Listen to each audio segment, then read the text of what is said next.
Welcome back to an episode of Wrestling Around. And this week we're going back to WCW 1996. Yes, again for Starrcade. But before we get into that, joining me is world-class wrestling journalist Aaron Franklin. Aaron, how are we doing?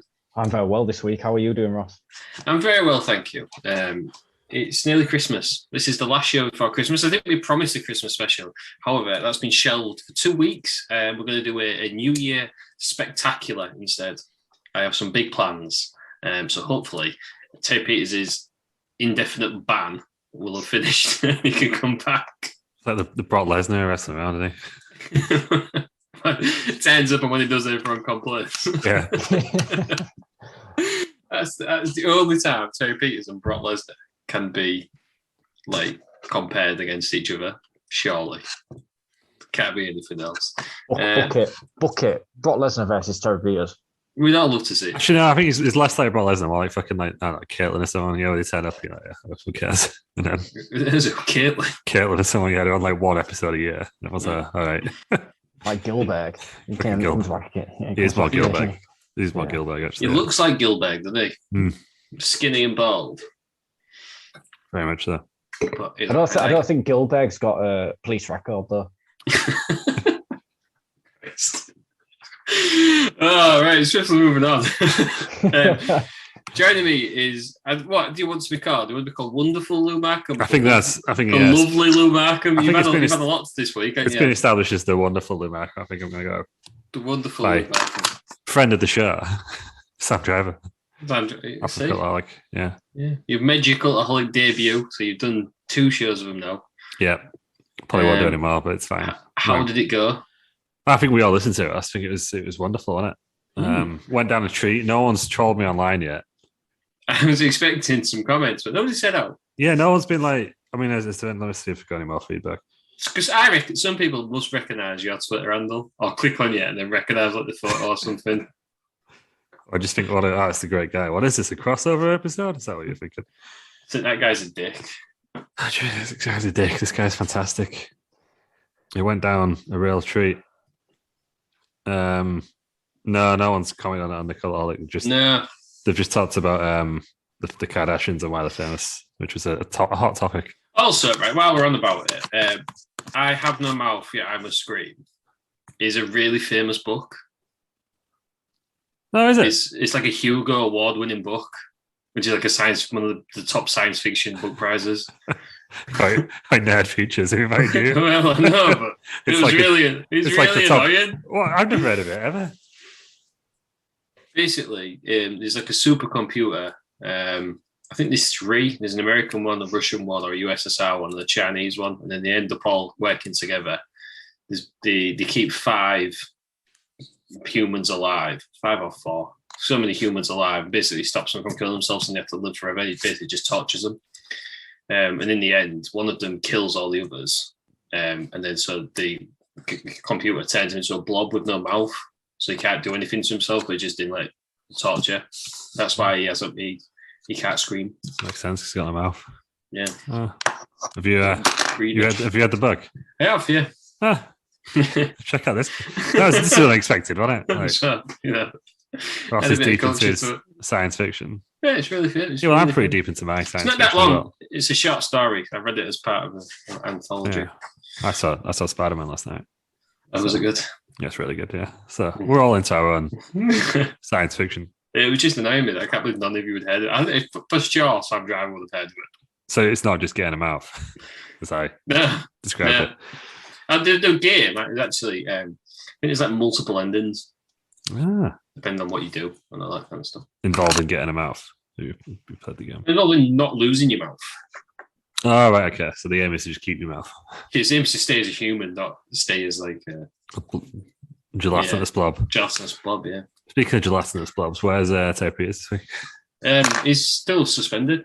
Yeah, fair enough. But enough about that bald asshole. Guys, I've sent you a link because it was somebody's birthday the other week, wasn't it? Oh, God. We forgot about this. Shit, we forgot Terry's birthday, don't we? Is that what you mean? Yep. Okay. Only full-time members get this treatment. God. Terry Peters is no longer full-time, so screw it. I have also sent you a link Lou, you're gonna have to do some editing. You're actually gonna have to earn your money this week. Yeah, we'll just drop it in. Drop it in now. I'd like you all to click on the link do I have to and watch our special guest. But keep your live reactions on. Are we doing it now? Yeah, do it now. Watch it now. Hey, this is Fred Ottman, Tugboat, Typhoon, the Shockmaster, the BADD, Big Steel Man, coming at you live from St. Petersburg, Florida, with a special message for Lou. Your buddy Ross got a hold of me, okay? Told me it's your birthday.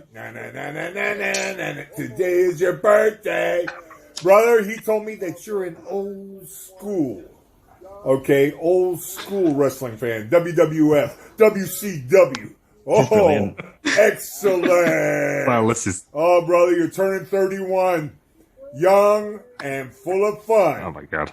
Happy birthday to you. Wow, you cut off the song. Happy birthday to you.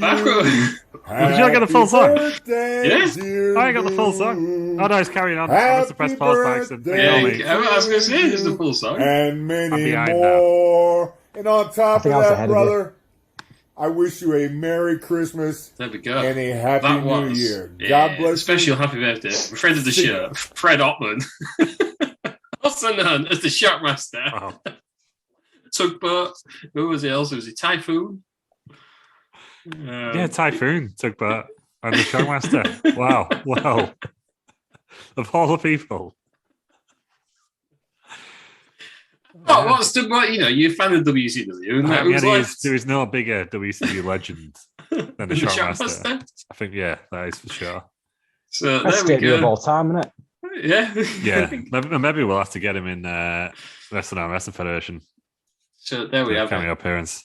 Shockmaster, wishing you happy birthday. Did you have a good birthday? How was it feels to be 31? I did rush you. You were there. I was there. Yeah, it was all right. Yeah, cheers. Yeah. So it's just when you're 31, it's like you're miles away till your next milestone now. It's just 9 years, right? Yeah, 9 years. It's just the birthday now, isn't it? It's a thing that happens. Yeah. There you go. It was nicer than last year because you could come in the house. So. Yeah, that was horrendous. Picking the beach in the middle of December. Well, that's what else do you do? What else do you do? Enjoy the next 7 days of freedom because I think lockdown is coming in it. Boxing. I'm expecting it Boxing Day. Yeah, hopefully we'll get through Christmas at the very least. Yeah. Well, they've been pictured today. They have a wine and cheese. 17 of them in Downing Street, but they're all in business. So let's not get into that. It's not a political podcast, but also fuck Boris Johnson.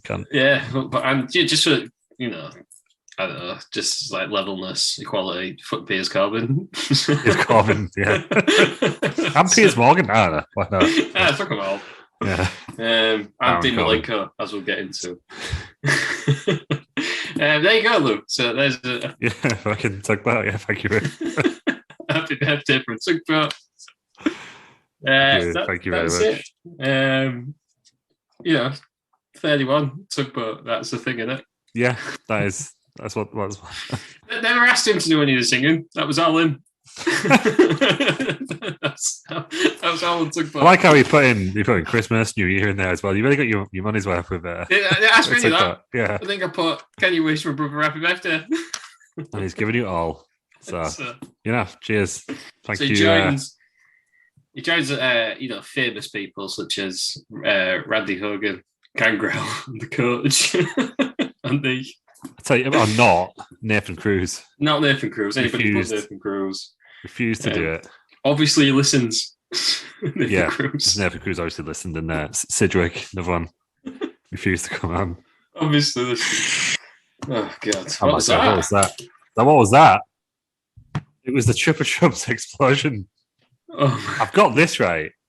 What is it? I don't. It is Chupa Chups sparkling strawberry and cream soda. Don't know what it's going to be like, but it actually contains real milk. So I thought I'd just share it on here. It's like a can of sugar. It's a can of sugar basically. I was like, 50 calories, not bad, but that was like for 100 milliliters of it.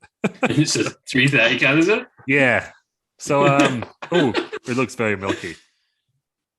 Was it not curdle? Oh, It's kind of sugar. It's quite nice actually. Nice. I've been avoiding drinking it for a while because I think it's going to get me buzzing all night. But I've had my booster vaccine this morning, so I figured I'll fall asleep anyway. So this may keep me going. Cool. I had a kind of grapefruit Fanta the other day. Paid £1.49 for it. Any good? No. It's all right. Won't have it again. Yeah. It was slightly bigger. It was a 350 can, American. Yeah, my local Budgeons, you can get them. Yeah, this is an American one. I got I guess I'll have them later on. I got a rocket lolly one. Not very good. And there's a birthday cake one in there as well in the fridge, so we'll see. They're sugar free though, so fuck that's what's in it. Yeah, absolutely kept me buzzing. Had it on the stream. In other news, or not news, in other sort of related things, I think you might like. I want to say not farm foods. Fulton's. No. What's the freezer one? Iceland. They do ice lollies based around your favourite drinks. So you can get Parma Violet ice lollies and stuff. Parma Violet's not a drink, Chris. No, that was a wrong one to use. You can get them. But and there is drink ones as well. Yeah, check it out. They've got blackjacks and all sorts, haven't they? Yeah. Also, McCoy's Crisp you can put in the oven, which I never had. That's odd, isn't it? I don't know how I feel about that. Yeah, and Space Raiders. Have you done them in the air fryer? No, I need to actually. I've not tried them yet because it's just the same. Get a bit more crispy. Frozen potato feels fine, but then when it's steak flavored, it just feels a bit. Oh yeah, we got the hula hoop ones. Any good? No, not that good. That's disappointing. Yeah, well, I imagine it's like the bastard love chat that nobody wants. Because if you want crisps, you have your hula hoops. If you want potato snack, you have a specific potato snack. You don't want them both, do you? No, but Iceland's hash brown waffles, I highly recommend.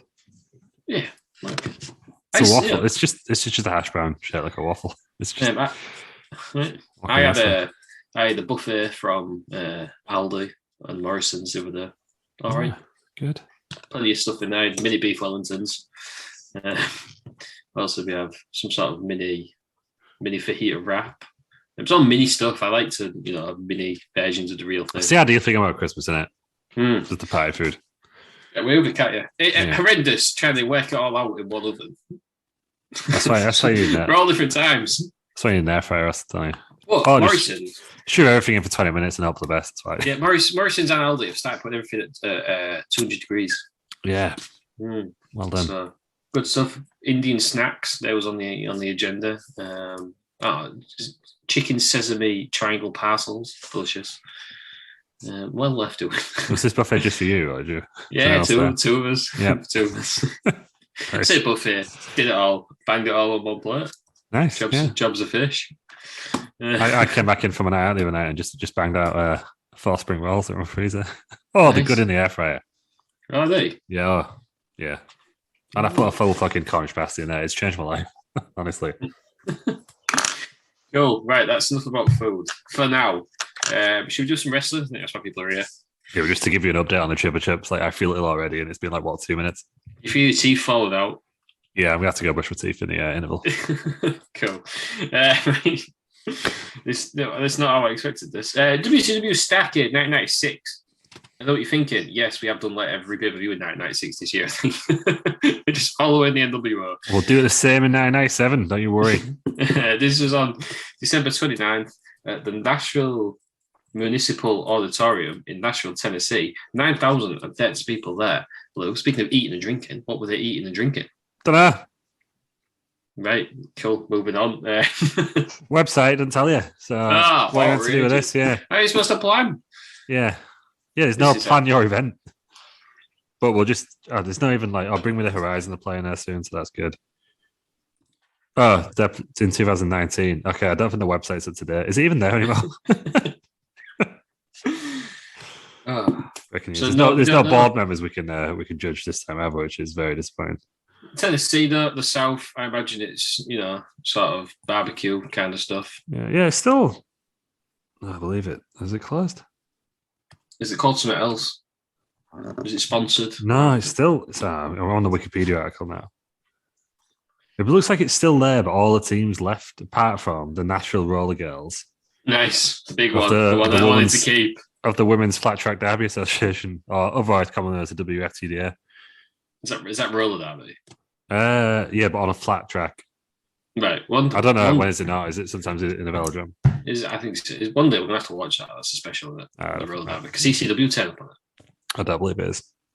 Yeah, it's special. We'll do it. Promise it now. If I can find them online, free.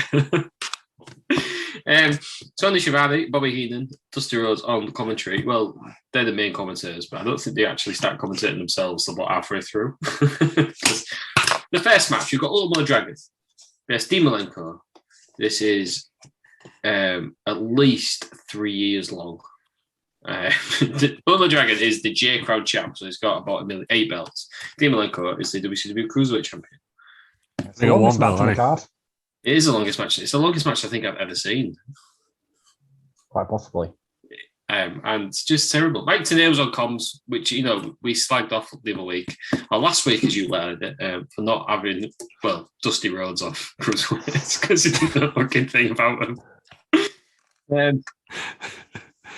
At least Mike Tenay knows a little bit, knows who they are.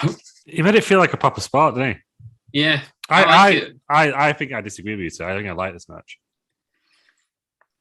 Why did you like it? The match was boring as well. We're getting into it at the end, and it could have been a bit shorter, but I thought it was quite good up actually. 18 minutes. The crowd got into it for 2 minutes at the end. It was a bit wanky at times. Right, I'm going to give you my rundown of the match. So this is like from Dean Malenko walking out. So Dean Malenko looks like the world's most boring man. Man of 1,000 odds, more like a man of 1,001 ways to put you to sleep. He's an absolute bore fest. Who needs sleeping pills when you could watch a Dean Malenko match? This is the longest match of my entire life. And then also a question at the end. Why are they calling Malenko's pile driver a tombstone pile driver?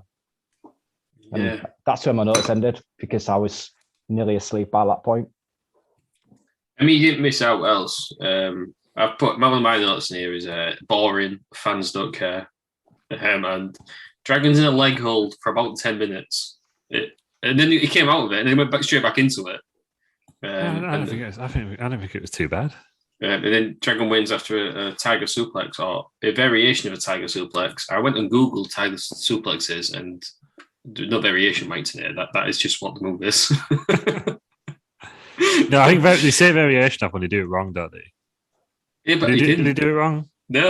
Okay. Just a tiger suplex. It's like when Cole's like, he's like, didn't get all of that when basically fucked up a move. Like, yeah. I thought that was maybe what he was covering. No. So. I watched it thinking that is a tiger suplex. That he likes wrestling. He knows about his wrestling. Like, he throws him in there, doesn't he? For me, this just didn't belong on the card. Like we went from the other week where we did the other WCW Wild War 3, and we had Rey Mysterio and Ultimo Dragon. Really good match. Yeah. Later on in the card, on this pay-per-view, you have Jushin versus Mysterio. Also a very good match. Why didn't they put that on first? So what's the common denominator there is Dean Malenko. Yeah, and Dean Malenko. It's like shit match. It's just a boring knobhead. I thought this was all right, this match. Oh, come on. It was far too long. It was boring. I mean, wait till you hear Dave Meltzer's star rating. Oh, 5 star. It went 15 minutes too long. Closer than you'd think, Russ. The review I was using, because I use a review as well, because there's little bits that you miss when you watch something. And I did make a sandwich on this one. It was like you had time to make a sandwich for about 15 people. It went on that long. You used the full loaf of bread. It was on 411, and he claimed he straight away he claimed Dean Malenko's so over. I'm like, no, he's not. You can't just make it over because you like. The only thing that makes Dean Malenko over is the fact that he's from the USA. The only thing. Yeah, and the fans are racist. Yeah. I don't know that. Shiny USA. South of rise again. No, it's just a bit. I thought it was a good match, but I just thought it was a bit wanky. That's the best way I can describe it, really. It was a bit. Oh, yeah. It's one of them matches where you're told that it's a good match. By Mike Tenay repeatedly. Dusty was there, as he is throughout the night. Big Dust. Hey, we'll have a bad word to say about the Big Dust. We will have a bad word to say against him, but also, like, he was a terrible commentator. Like, I'm not. What are you talking about? You have a go at Mean Gene, one of the greatest interviewers of all time. Also, it's his birthday today, rest in peace. But then you just give the Big Dust a free pass. Like, sure, was he great promos? Yeah. Did he have great matches? Yeah. Was he a great booker? Sometimes.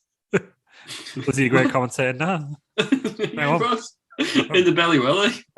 No, there's one later on. We get to the Eddie Guerrero match. Just let me tell you something, and then don't say anything. Sometimes you don't let him tell you. Let him tell you anything. There was one time where he just kept going, I can't want matches. He was going, Tony. Listen. And Tony Schiavone was ignoring him. Like, I can't deal with him. He's distracting. I'm going to say that much. What did Great guy, give it? He gave it 4.5 stars. No way is this 4.5 stars. Well, we'll see what I reckon it's going to be. We'll just see. We'll see what the Franklin star rating is right now. He looks like he's got something up his sleeve. Right, let's take guesstimations off next match. Well, I'm just going to put in your hatred of Dean Malenko. 1.5, I think. The fact that you are prone to breaking the scale negatively quite often. I'm going to go for -4.5 stars. No, Ross hit the nail on the head. It's 1.5 stars. 1.5, right. Just new. That's good for a Dean Malenko match. Should have gone 3 or 4. If it went 3 or 4 minutes, potentially would it be more stars? Which went on way too long. Way too long for an opener. There's nothing I hate more than a long opening match. Yeah, you do see bang, bang, bang, bang. Yeah, I would have thought it with the Jushin Liger match, as you said. For it to be the longest match on the card, it's just wrong on all sorts of levels.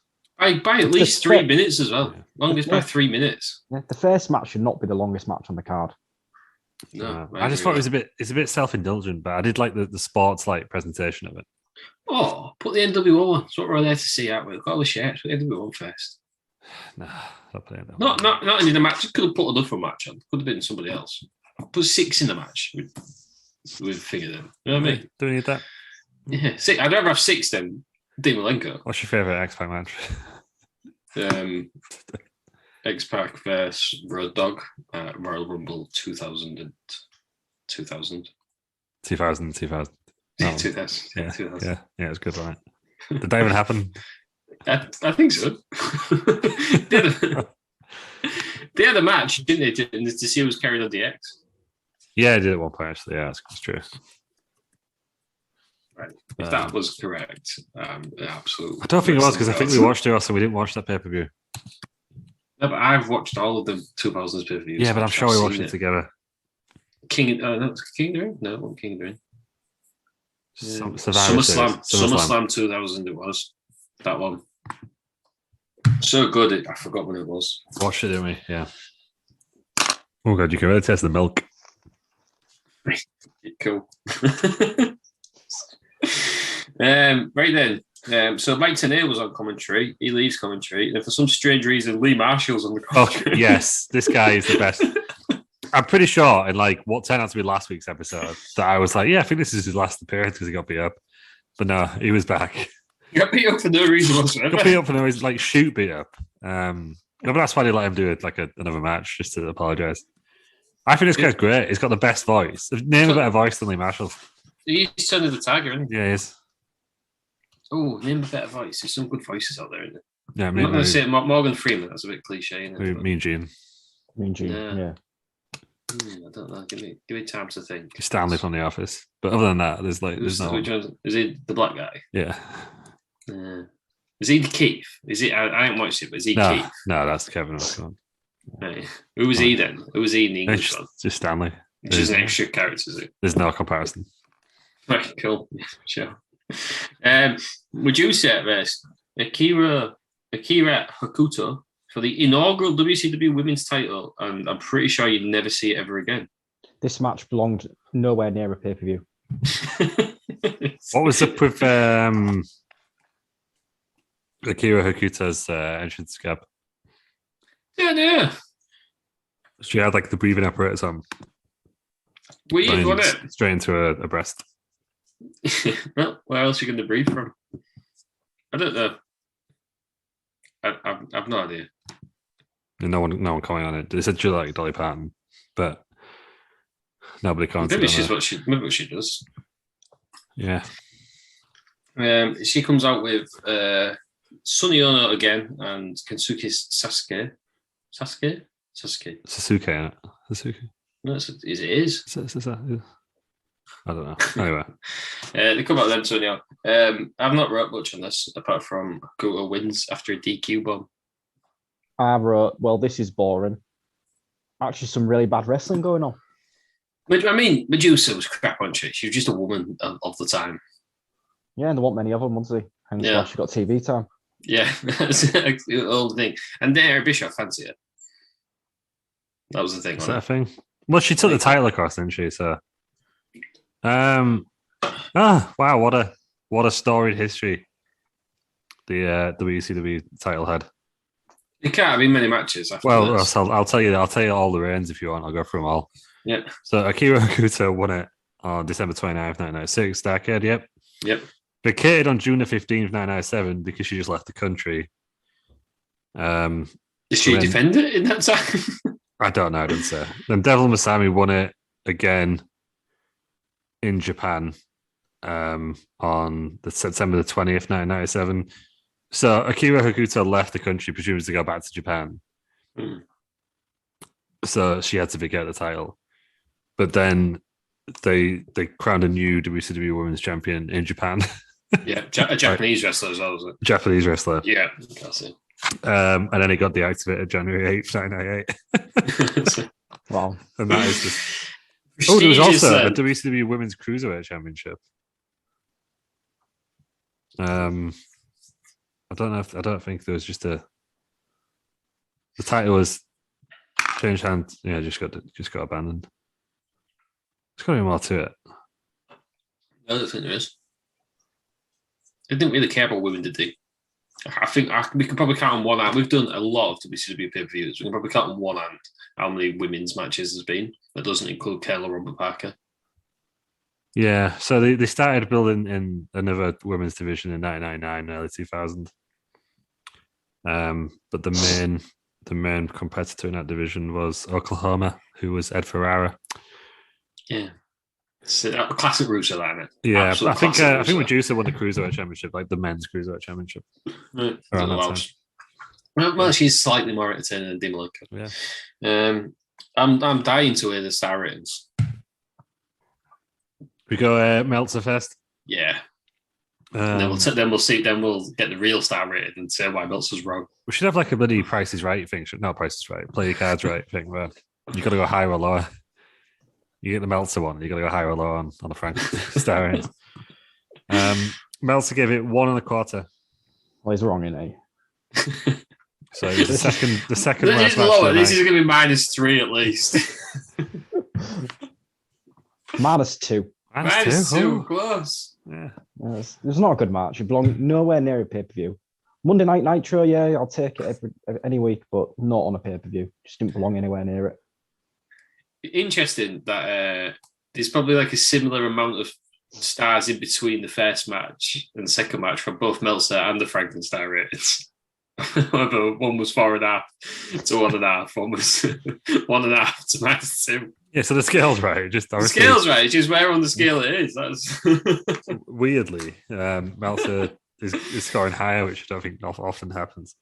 I think it's weird that both the heels, the foreign heels, won the first 2 matches. When I guess it's really not at this point, but Starrcade was meant to be like WCW's WrestleMania, wasn't it? It was, but didn't Bischoff say he never thought of it that way? He always thought Halloween Havoc. Yeah, it was the NWA's WrestleMania, wasn't it? But... Yeah, until '97, I guess, when he did the same thing. But anyway, yeah, I just thought it was weird that they're all like USA for everything, and they lost both of them. Yeah, just building up. 2-0 New Japan. Yeah. And that's not the end of New Japan. But before we get to the next match, we've got DDP on the website, and the guy who's trying to do the website for DDP this is the best part so of the pissed off. This is the best part of the night. It's probably because DDP's got a massive cigar and he's just smoking it right in his face. It's the fact that DDP tells the guy who's typing on the computer to call the fan a bum. I hope he did it. He was in the midst of a heel time. No, a face time, wasn't he, as well? Yeah. Just call that guy a bum. Oh, yeah. Just brilliant. I'd love to have been on the internet in them days. Just to see what it was great. The scenes we saw, the times we had. Yeah. Tell you what wasn't great. Roddy Piper's backstage with Mean Gene. Wow. I think this went on as long as the Dean Malenko match. It just didn't stop, did it? I think he said about 3 words that actually made sense. Right, I'm sick of this. Right. I'm calling the internet out on all these people. Oh, back in the day, people could do great promos. No, they couldn't. 1 or 2 somehow looked the way to decent promos. The rest of them were just old men shouting at the camera. Right. Just absolute nonsense. I've made a few notes on this promo. So I wrote, this is just a typical 80s promo where all he's doing is shouting nonsensical words. It sounded, I genuinely thought I was going to have to get a defib out because he sounded like he was having a heart attack every time he breathed in. It's just like, every time he breathed in. It's awful. Roddy, then I put, Roddy needs to move with the times. Because once the NWO kind of came in, these kind of promos kind of went out the window, didn't they? Because it was your full gimmick, like Ric Flair.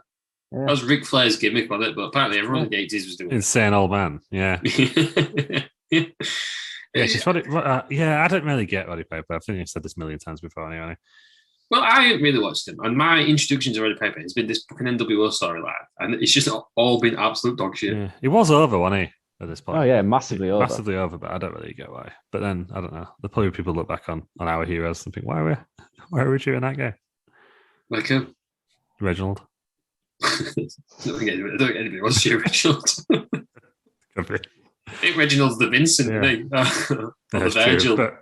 But on your point of scripted promos, right? So I was thinking this the other day, right? Everyone's like, oh, scripted promos, like it's just the worst. But then I'm comparing it to rap now, right?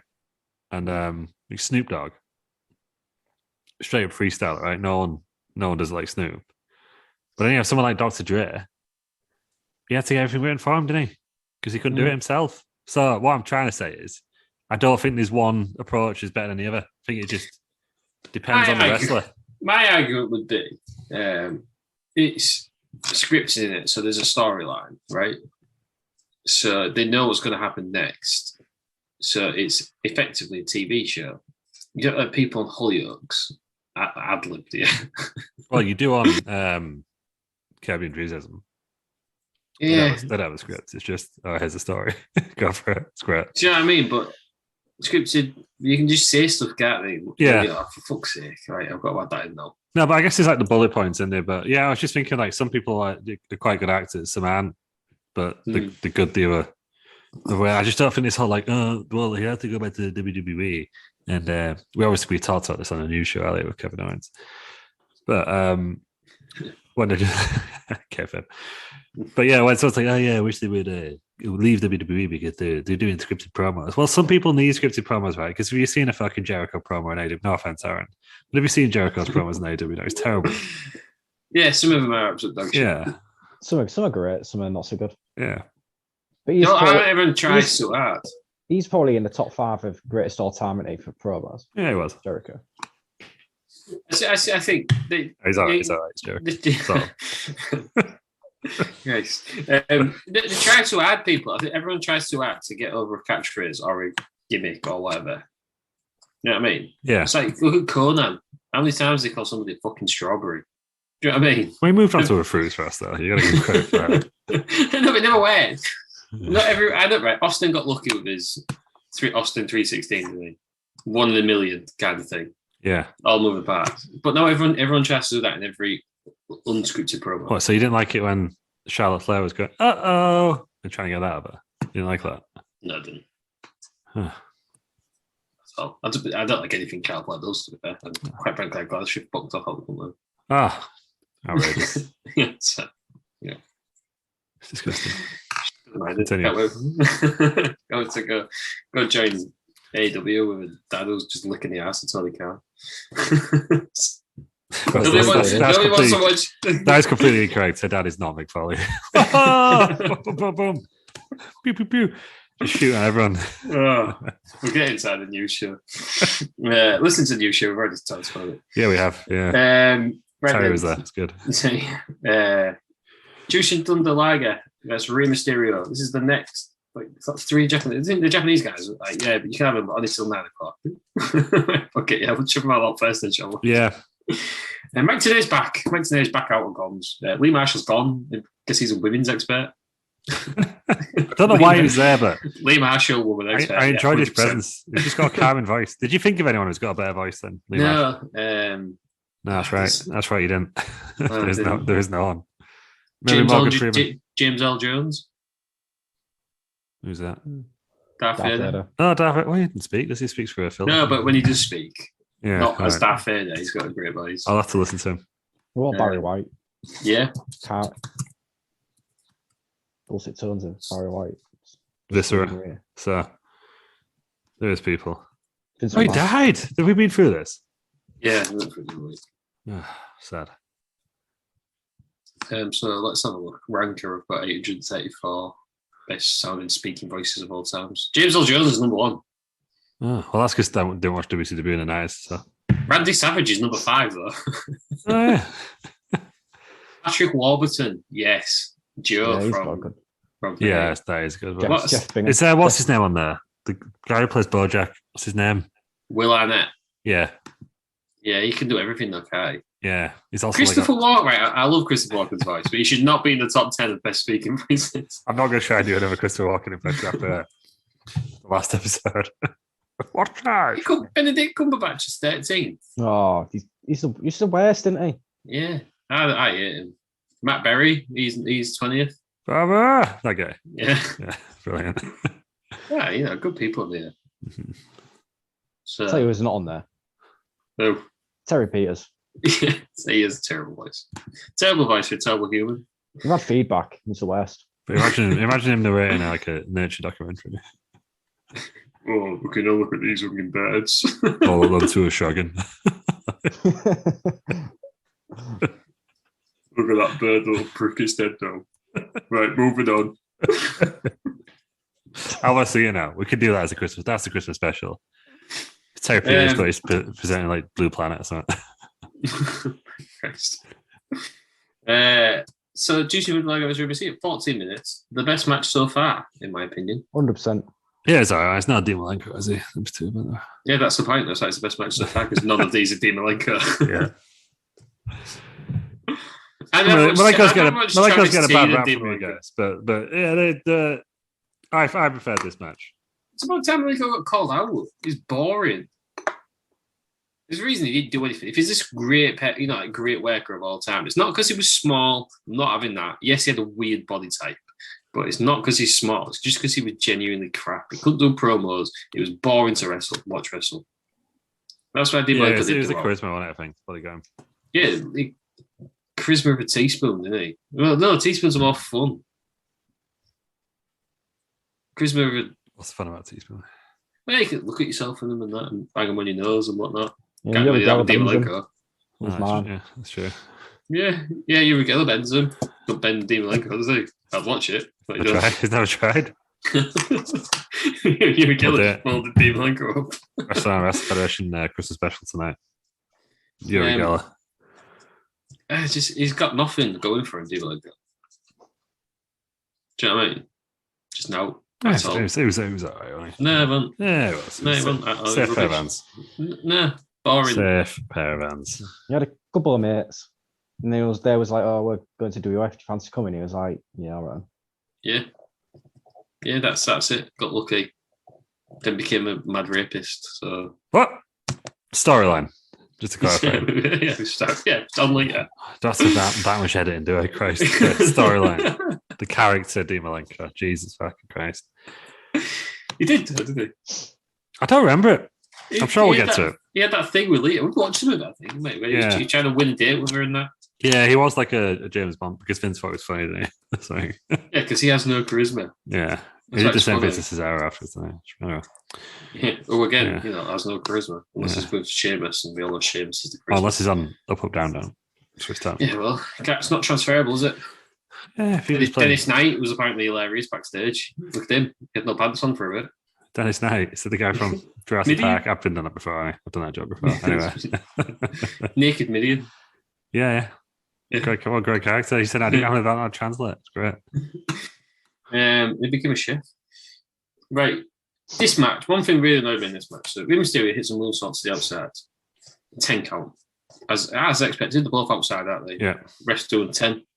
Rey Mysterio gets in the ring on 9, and then the ref thinks, oh, look, can't count out Jushin Thunder Liger.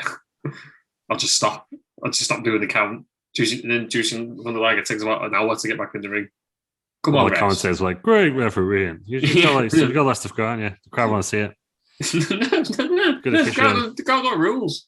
If he's not clever enough to get himself back in the ring, that's his own fault. I can't He's a remember. big lad here, though, isn't he? Yeah, he is. Timber on here. Well, he's been having a bad year, hasn't he? Can't imagine that. Was just... You said Mysterio's had a great time, and Jushin Thunder Liger has not. Yeah. Why would you say that pay-per-view? Somebody who's not there normally, you know what I mean? Yeah, I don't know. It must have been in and around WCW for a bit. Liger wins after the Liger bomb.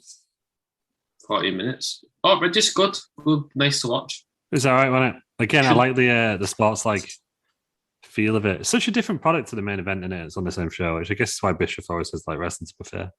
Yeah. I was a fan. What are the old star ratings? I'm going to guess from Elsa 4 stars. Ooh, close. 3 3/4. No, that's not quite that good, is it? 2.5. 3. 3. I enjoyed it. It's best match of the card so far. But no, that's not been hard in the Malenko and the Medusa match. 3-0 to New Japan, though. Yeah. Well, just before the come after us. New Japan had no women's division at this point, so. Right, okay. 3-0 to Japan. 3-0 to Japan, yeah. Just my mind's an edge there, isn't it? But Yeah. Well, yeah, it's what, isn't it? Gotta be correct. Gotta be correct. I don't care about the difference. I'm not a pretentious douche. So, moving on to the next. It's just not going to get any better, is it? Right? We've had Dean Malenko, we've had Medusa. Yeah, we had a little bit of respite between Thunder Liger and Rey Mysterio. We've had a Roddy Piper interview, and now we've got a Jeff Jarrett match. So wrestling's a buffet if the buffet is full of shit. Wow. Well, it's not been my favorite WCW pay-per-view. Again, didn't feel like a big deal all night, really. I wasn't feeling it. It's like these are I won't say it was doing terrible. Afterthought, though, wasn't it? It's a very much a B pay-per-view, this one, and it's Starrcade, but it felt like a B. It felt like it felt inconsequential. It felt like payback, wasn't it? Yeah. To liken it to a modern day one, but it should feel like WrestleMania or SummerSlam.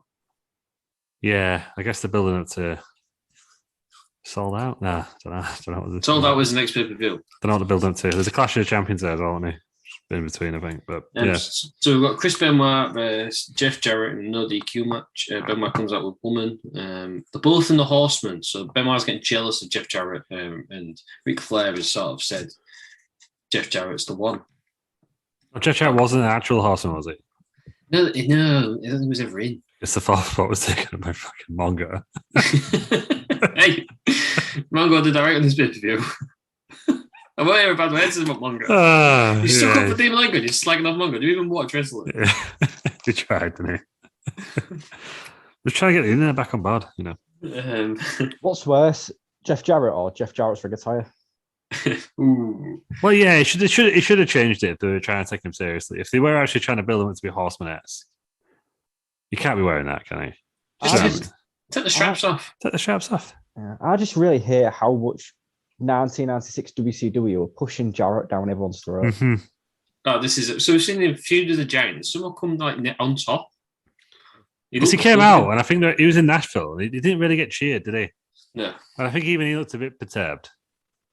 And do you know why he didn't get cheered? Because he's Jeff Jarrett. The only reason he ever won titles he was in Nashville, wasn't it? Tennessee or Memphis, wasn't it? Whatever. Mm-hmm. Was because I thought presented it, by the way. that cat, right? Aaron's got a cat. That cat adds more wrestling knowledge to this podcast than Terry Peters ever does. This is the big lad. He's huge, isn't he? Yeah. Same size, same weight as Terry Peters as well. Oh, I could take him in a fight, yeah. Big boy. Yeah, what was I saying? Oh yeah, the only reason Jeff Jarrett ever won any world titles was because he ever booked the show himself, or his dad booked the show. Or Vince Russo. Yeah. Potentially his dad. We don't know. They liked each other, didn't they? Yeah, it was weird how long people tried with Jeff Jarrett. I think he is a really nice bloke backstage, apparently, isn't he? Which must be why people always give him a chance. But he just came out and he looked a bit perturbed, but he wasn't Horseman level. No, it's not Mongo.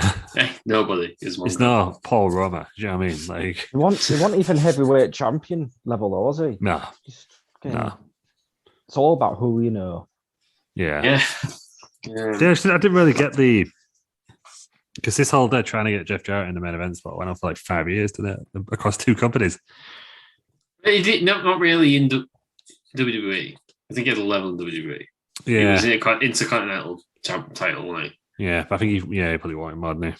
But no, didn't Vince Russo want him higher up, and then Vince said no. Vinnie Mac was like, no, so then they both went across to.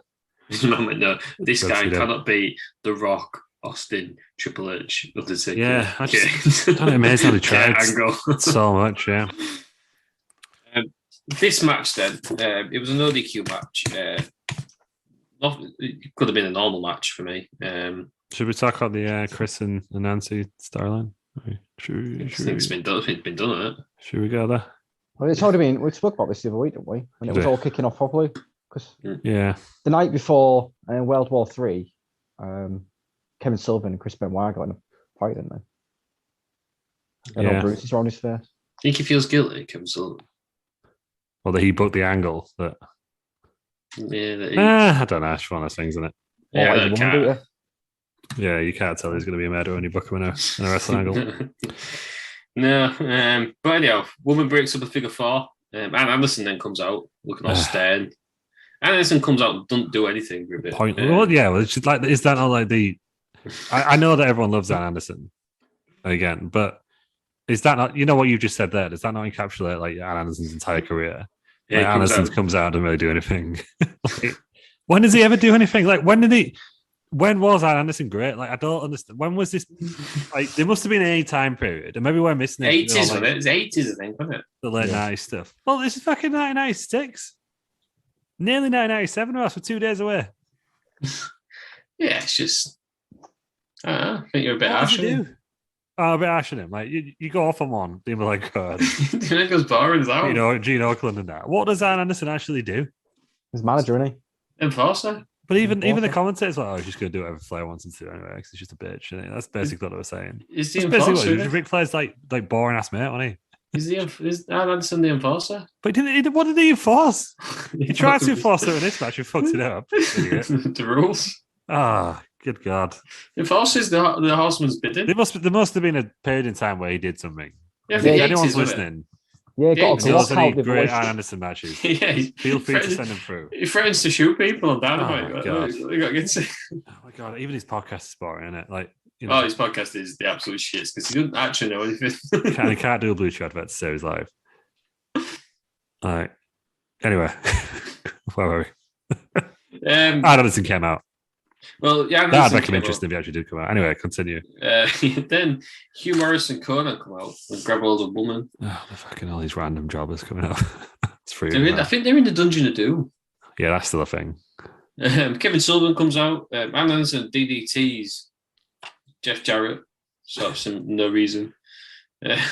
Kevin Sullivan absolutely obliterates Benoit with a wooden chair. Oh, actually, that's because I don't know where they were in real life at this point, but it makes sense. That's right, but that did he? Yes, yeah. Steal that way. Don't count me, silly cunt. Did he book the wife stealer in the first place, did he? Yeah. Gotta be one of the worst booking decisions of all time. Yeah, I'd say. Even if that didn't happen, still he books somebody to take your wife. Yeah. Then Jarrett just sort of crawls back in, pins him. And then the commentary team like, who won? Who do you think won? The guy who's pinned him. I mean, it was a sketchy pin on it, I guess. Well, yeah, but I thought, because when I was like, all right, Ben Man must have had his arm over it, so I rewound it. No? Yeah. And also, I didn't like how they didn't time it very well, did they? Because it was the DDT from Arn was almost simultaneous with the chair shot. So it was just kind of, did the DDT crap up for that, and almost immediately afterwards, they just cut to it in time, and you could have spaced out a bit more, I thought. Yeah, it's just they almost missed it, didn't they? Yeah. overbooked. Didn't really. What's the point of making this a no DQ match? Simple ref bump. Yeah, because the ref was had his back to both instances anyway, didn't he? Yeah. Was it Randy Anderson? Yeah, it was. I think it was. Not best day for. Oh, was it the big lad? There's a big lad there, wasn't there, as well? Randy the Coward Anderson. And there's that Randy Anderson rip-off, isn't there? And then there was Nick Patrick, who looked a lot like Isaac Yankem again. But fake Diesel, actually. But not to the point. Right, star ratings. What we saying? Because Chris Benoit's another one. I know that's not we shouldn't really talk about him, but he was boring anyway. I never understood him. Yeah, 3.5 stars. That's what Dave Meltzer got. No, not for me. He's in a good mood, isn't he, today, Dave? Yeah, until later on. Yeah. What's the Franklin star rating? 2 stars. 2 stars, yeah. I'd gone 1.5, yeah. That's boring. No happened. What's that? I hate it when they make it no DQ match and they don't do anything in the DQ. Use some weapons, you know what I mean? Hate each other. You're supposed to hate each other. Let's hate each other, you know what I mean? Yeah, and why was that Anderson? What is the point? Genuinely. Why did Hugh Morris and Conan come out? It's Conan just like he's a bitch, you know, Conan. He's like, Ronald Gallows, everyone's favourite henchman. Yeah. Conan's like everyone's least favourite henchman. Did you see in all these groups, don't really do out, and the groups never do out because he gets put in them and then they start sucking. Yeah, so it's like the Mexican Anderson. Yeah, I get your point. It's good. After him today, come at me, man. And then me and Gene chance to interview Arn, who just walks off. And then Mongo and Deborah come out. And Mongo starts slagging off Benoit. I don't know what's going on here. Collapse. Was this the bit where he couldn't get the sound right at all for like the entire segment? Oh, yeah. Me and Gene was just talking for ages and no one came out. Oh, then when it did come out, you could hear it in the arena as well, couldn't you? Yeah. It sounded. It sounded a bit like this, didn't it? Yeah, that's terrible. Stop that. Gross, isn't it? Yeah. You've got a new mic. Yeah, cool. Nice one. I'm just going to leave it like this now. Don't leave it like that. It sounds like there's like some sort of mad wind going on in your room. Is that what it sounds like? Right, it's because I think it was wobbling a bit. Oh, to me, it just sounds tinny when I do that. Yeah, anyway. it sounded shit. I've got a new microphone, everyone. Yeah. Right. Have we anything to say about Mongo's excellent promo? I was just dealing with the sound issues, Ross. It was distracting. Because I think they were playing it live in the arena, aren't they? Yeah. But then also trying to play, I don't know. Whoever the sound engineer was, like, it shouldn't take you that long to figure out it's an issue. Like, who's watching it? It's a good 5 minutes to find out what was going on, and I'm annoyed. Can we all agree that Mongo McMichael is one of the greatest of all time? No. In the ring and promo. Yeah, I think we can. We can. His promo is excellent. I think they should go back on commentary to replace Dusty. No offense. He was great. Mongo's promo was great. He started shouting at the fans because he was interrupting Deborah, and then he did the same thing himself. So the crowd proper popped when Anne was a DDT and Jeff Jarrett, but Jeff Jarrett was meant to be the babyface, right? That's why I've. Yeah, I think trying to get sympathy on Jarrett. Yeah, and the Four Horsemen are a heel outfit. Yeah, so in that sense, Mongo, fair play, because he's the only one acting like a heel out of that group. Yeah. I guess Benoit was acting like a heel who slapped him about. Yeah, and I suppose he could steal someone's wife, but then I guess the Dungeon of Doom were still heels at this point.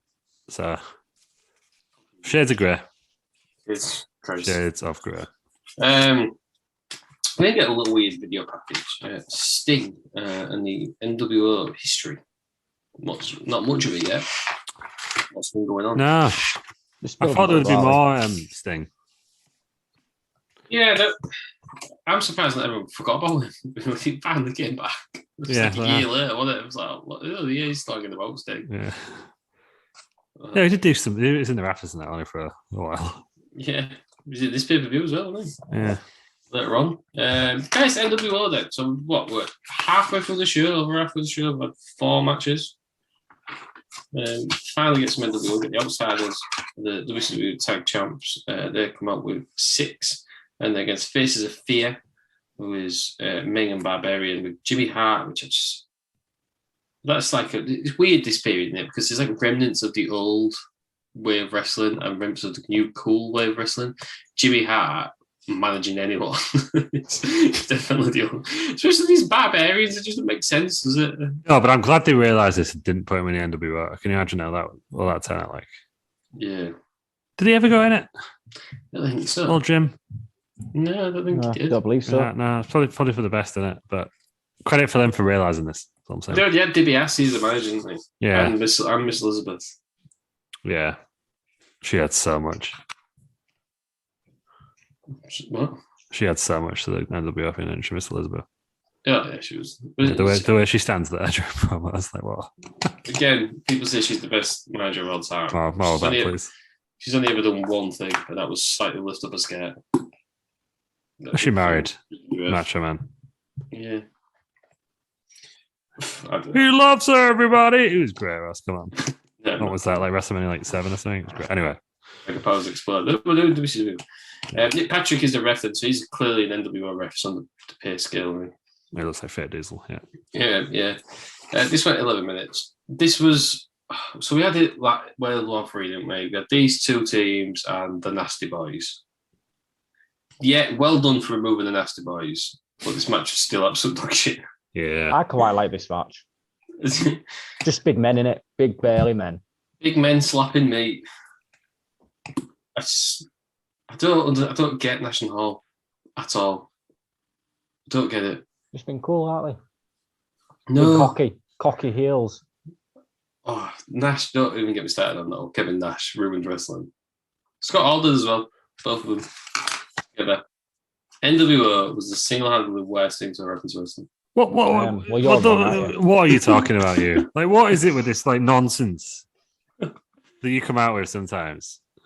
I don't like the NWO was the worst thing to happen to wrestling. Probably the best thing to happen to wrestling. But it was one of the most popular angles of all time. Yeah, but then the follow-on... It's still over now, isn't it? NWO is like for life. No, the follow-on I'm not a fan of. Because then you get people like the Young Bucks now who really want to be the NWO, but you're just annoying. You can't blame just the NWO for the Young Bucks. I can. You got to blame DX as well. you got to blame the Hardy Boys. There's a lot of factors in the Young Bucks. But, we'll get into this. We said this in the news, but let's not forget the Young Bucks did invent wearing trainers to the ring. Oh, yeah. Nobody else was doing that until they started. That, yeah. I never watched a Mankind match live, but yeah. Any of the other wrestlers who wear trainers to the ring. But they did first because they're the Young Bucks. And they're dog shit as well. This match, I don't think I've ever seen a good Scott Hall or Kevin Nash match. Scott Hall had that ladder match, didn't he? Yeah, Shawn Michaels. Oh, are you speaking specifically Scott Hall? Like not Resurrection? I remember any iterations. Yeah, I mean, Kevin Nash, no, fair play. Where was that Hell in a Cell match? Was that? No, was that all right? I can't remember. Yeah, it was average. I can't remember, to be honest. Bad blood one, wasn't it? Yeah, what about the time he wrestled?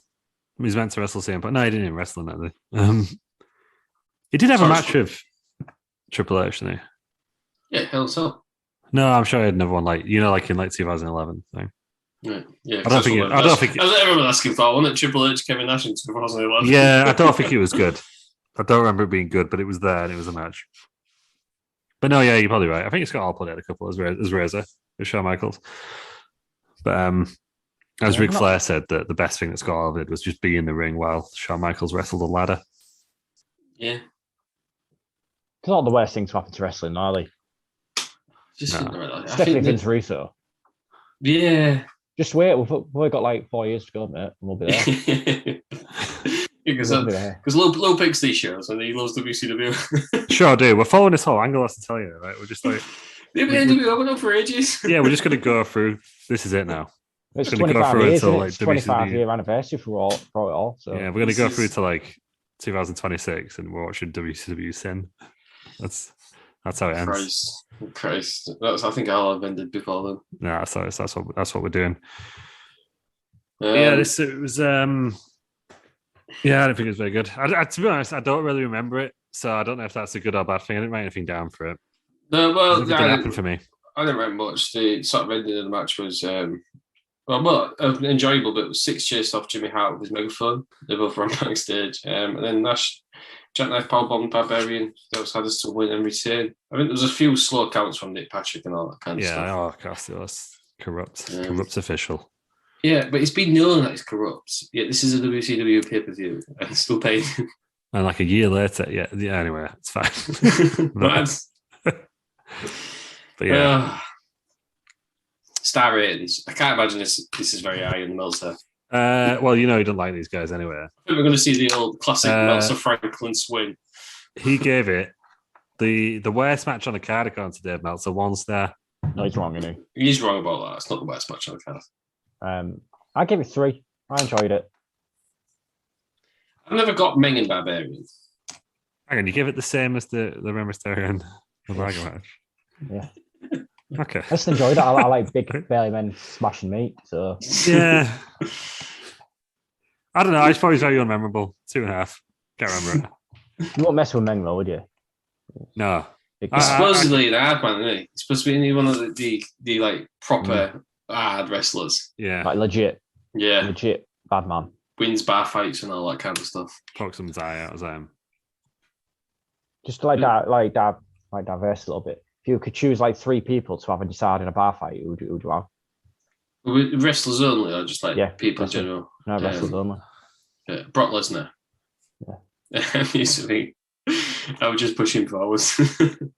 Yeah, that's probably all you need, isn't it? Sheamus. And who was else because of the bar fight? I feel like you need like a little guy to rile them all up to start the fight, you know what I mean? Tony Mamaluke. Zero. No, Nunzio. No. I don't know who my third one would be. Right. Oh, Ridge Holland. I'll be the little guy. Yeah. Can you? Well, go on then. What are your 3 bar fighters? 3 Brock Lesnar's. I'd go Brock Lesnar. Ron Simmons, just big hard man. Austin. Yeah. I reckon that no one's taking down Big Vis. You know what I mean? Yeah, you walk into a bar, Big Vis, you can see what. So I'm going Brock, obviously, Big Vis, and the Big Show. Yeah, big lads. Because he wouldn't even start, would it? No. You have an argument with someone at the bar, and Big Show comes out of the toilet. What's the problem here?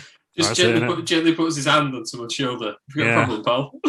No. Gently puts the hand on the shoulder, and he ended up going to hospital for a broken shoulder, and that's it. Yeah. I didn't notice that. Like Lesnar's arms are freakishly long, aren't they? Has anyone noticed that before? It's grappler, isn't it? You got to be a wrestler, haven't you? Yeah. You can't have like T-Rex arms, can you? No, but he looked. I just noticed when I was watching SmackDown the other night, he's got really long arms. He's a shaved silverback gorilla, isn't he? Yeah. News just in. Lumberjack gorilla, isn't he? Terry Peters has just messaged me his people he'd having a bar fight with him. They can legitimately confirm. I forward to check the group chat while I'm going, and obviously. Yeah, anyway. Yeah. that is La Resistance. Wow. Silver Gladiator, it's ready to prove. Yeah. Yep, that's the one. And the Manuel Conway, who's in La Resistance for it, right? Right, yeah, cool.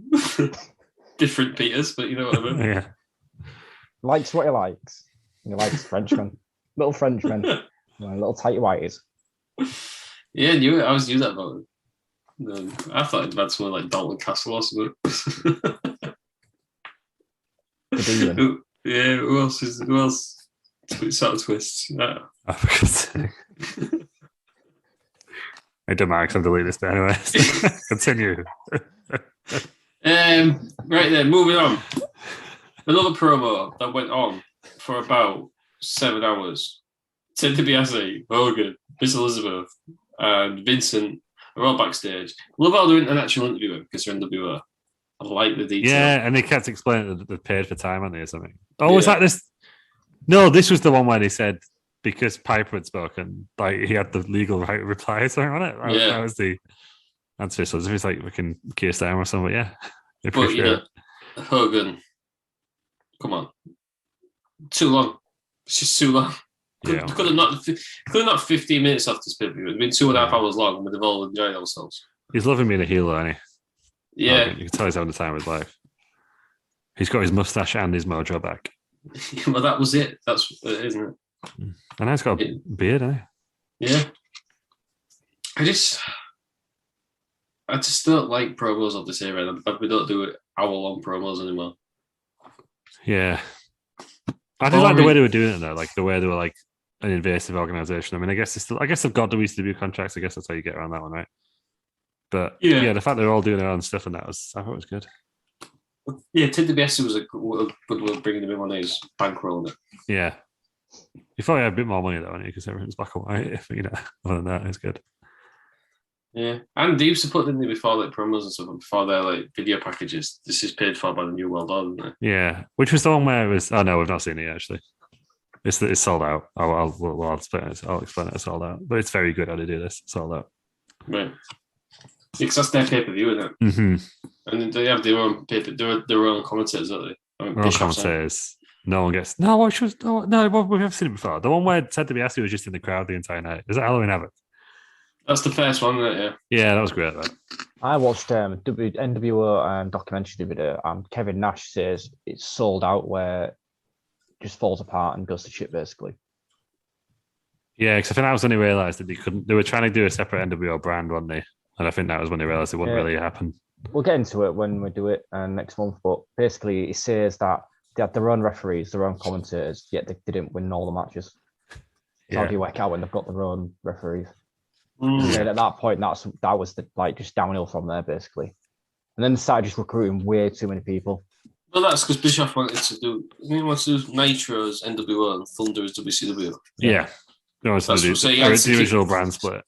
That's why. But it didn't make any sense though, because they're all one team, weren't they? So it was. But they're just going to go. Oh, we'll go over there and fight our own now. Like, yeah. I don't know. Didn't make a lot of sense to me. No, and that's invasion angles are hard to do, aren't they? Because it doesn't make sense. It's like I know the Retribution one was like bad anyway last year, but there was the bit in the Retribution one where they were like, "Oh, by the way, these guys have signed contracts now." It's like, why would you sign into contracts? Just get them arrested. Like, it doesn't make any sense. What's the end goal? You invade and then what? You just wait for him? Was that what you invading for? Yeah, that's what I mean. Don't really make sense. Unless it was just a hostile takeover. I don't know. Yeah. Just saw it was, wasn't it? DDP versus Eddie Guerrero. This is for the vacant US title. Flair dropped it because he was injured. Giant stole it. NWO have it. These two fight for it. Make of that what you will. Well, what a mess. I mean, first of all, what the fuck was Dusty smoking during this match? What do you mean? The froggy splash. Even there was like a froggy splash. What's he on about? Was it just this match? Well, it wasn't just this match, but I think this is also the bit where he's going, Mike, no, what was his name? Tony, listen to me. And they just made like a really, to got everyone's attention, they made a really bollocks point. Like he was off on one in this match. And what were the writers smoking as well? What, for this match? Yeah, this whole angle. There was already fighting, man. So it was fighting over the Battle Bowl ring. Yeah. They seem to have forgot about that now. Somehow. Well, it's not mentioned it, that DDP lost it. This is the whole, he lost it to Guerrero, didn't he? Yeah. This is the whole, is DDP going to join the NWO angle kind of thing in it? And I think he's turned them down at this point. Yeah. They've helped him get into this match. He said, no, I'm not joining yet. So they're not been happy about it. So they're pretty annoyed. That's why they turn up. I mean, yeah. But then Eddie don't want the help. No. Once he wins, obviously, because. But what did Eddie think had happened? And what did he gain from it? Because and then the weirdest part about it, I thought, was when, because Tony Schiavone was like, "There's no belt because the Giants got the belt." But then he went at the end. He went, "Oh, we got another one, but they stole it anyway." But you never even saw it. Like, what are you on about? That was such an unnecessary detail to add. So they got two belts. But I guess the Giant didn't even have the belt, did he? I think he did. When he came out there, it wasn't like he was carrying a belt out of him. So they just steal it and put it back, take it home, which makes sense actually. In fairness. Yeah, you won't carry it around with you. Yeah, normally in like you won't get it around with it, would you? Yeah, so normally in wrestling, when people steal stuff, they just take it to the arena next week. So you just leave it on. So I guess that solves that problem. I wrote Is this the match where, just to go back to the commentary, Dusty was talking about squash frogs? Yeah, that's why he came up with Froggy Splash. That was his thing. Squash. Right. Yeah. I said Squash Froggy or something. I kept saying. He says something about squash. I've wrote Squash Frog down. It must have been something. I wrote Froggy Splash. It could have been Squash Froggy Splash for all I know. He was absolutely on one. I mean, not Guerrero, DDP's over, isn't he? In this match. And this is a big spot for Guerrero, right? Because you listen to the narrative, don't you? Guerrero, Benoit, Malenko, Saturn. You would think they got no time on TV whatsoever. Oh, we weren't used very well in WCW. You're on every fucking pay-per-view. Benoit's the champ. Yeah. Get over yourself. I think it's just classic now. Like I think it's just a knee-jerk reaction that people say when someone moves company now. No, that was the whole thing. Have you seen the Monday Night Wars on? Yeah, but that's what I mean. It's just they always say that I wasn't me. So went across there, like, but not that many people. Kind of most people, if they get to a main event in one company, stay at the main event in the next company and mid card to mid card and stuff. Yeah, but having never watched WCW properly before, I can say it. What the whinge that? Yeah. I think the argument was like the main event was like just Hogan and the old guys. Right. So they had a ceiling of like the upper mid card. Well, yeah, that was the argument. Right. So this match then, Outsiders and Six basically come out. Hall uses the Outsider's Edge, classic name, or DDP. Guerrero hits the frog splash to win. He's the new champ. He just sort of sees him laid out, thinks I didn't do that. I'll do it anyhow. Cheat inside. Mm-hmm. Well, that's cheat still. Should have helped him up, shouldn't I? Yeah. Well, the crowd were a bit annoyed, weren't they? Because obviously wanted DDP to win, didn't they? Yeah. I suppose he was like the biggest babyface after Sting, wasn't he? Sting's not there. At least he got to that point by the end of the... Yeah, because do you know who's not? Because Lex Luger. Lex Luger's not the biggest babyface after Sting. No, well, there is one, in 1997, I think he does get a big pop, doesn't he? You can keep trying to tell us, Bischoff, that Luger's in the main event. He's not. No one cares. He's another one, isn't he, that's been tried multiple times and it's just not worked. Because he can't wrestle. Yeah. Or do promos. Or do anything. Do anything. And then Eddie tries to fight off the NWO. And he gets beat up. And then I think they run off with the belt again. Yeah, they do, but like no one even notices they got the belt until they ran off of it. That's when Tony's just like, oh yeah, he had another belt, but they ran off of that one as well. Like they got him a new belt. And it's like 15 minutes. Again, I don't know what's happening with this. What's going on? Yeah. It's a ridiculous angle on it, but it was all right, wasn't it? It's two of the greats. Not a great match there. Oh, right. This is while we're on it. So the review I was using, so obviously he's a smark. Yeah. The worst kind, because he said Dean Malenko was over. In this match, he said, let me try and find it. What name and shame? Who is it? Yeah, it's from 2006. Oh. I think. It is. 2006. Arnold Furious. Arnold Furious. That's his real name, do you think? The Furious flashbacks. He gave this full show 6.5. No, he's definitely wrong with that. I got a bit. Terry Peters also went under the name Arnold Furious. That's what we're saying. Yeah, when he comes back, I'm not going to call him. What does he put in here? He puts it ridiculous. He says something like, this match felt more planned than normal for an Eddie Guerrero match. This is a dig at DDP for no reason whatsoever. Well, everyone knows that DDP plans his matches, but this is what I mean. Like sometimes people just hear stuff and think, right, this is like a cliche now. It's just wow. Planning matches is also the same as scripted promos, isn't it? Like it doesn't matter. Like some people are better at planning the matches ahead of time.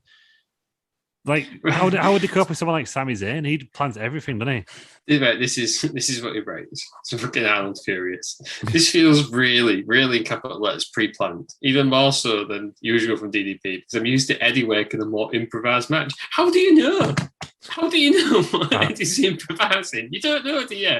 You've got no idea. No, this is what I mean. It's like the whole scripted promos thing, isn't it? Do you remember when they were like, oh, like, was it Drew McIntyre? Someone was like, oh, why do you use scripted promos all the time? It's like, well, actually, I don't.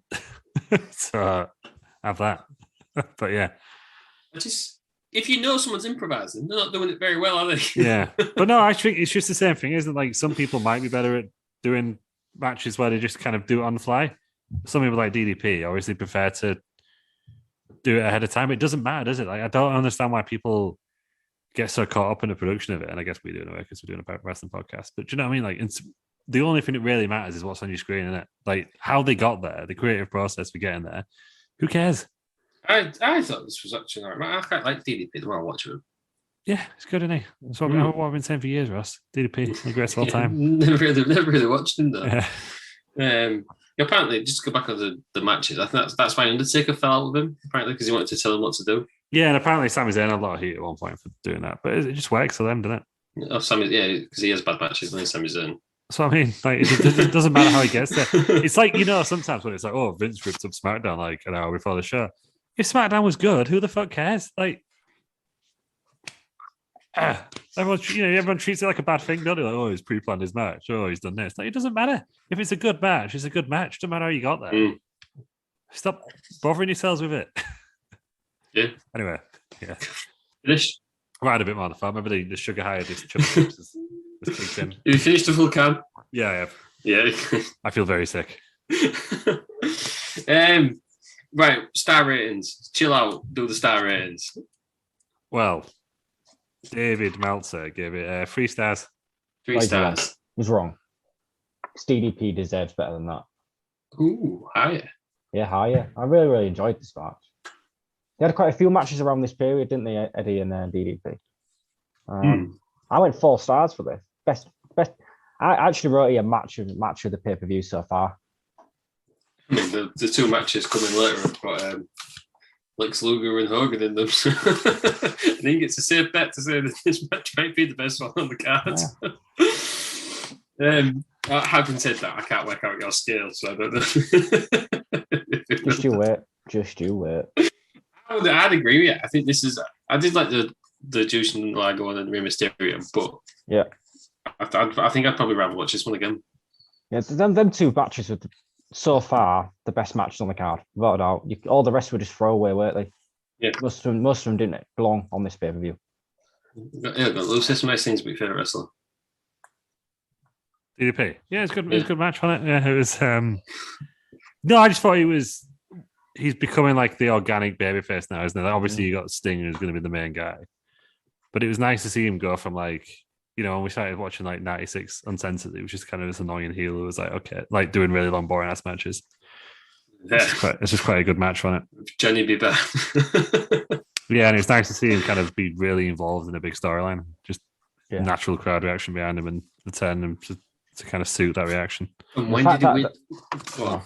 The fact that he got screwed in this match, I think, just helps put him over even more. Saying all that stuff, and when did he win the title? It's 99. Yeah, I suppose they had the year-long storyline planned out with Sting, didn't they? So you got to give him credit for sticking to it and not jumping the gun with someone else. Although they did, didn't they, with Luke, obviously, in August for some reason. Yeah. Luke is one of the goats. Yeah.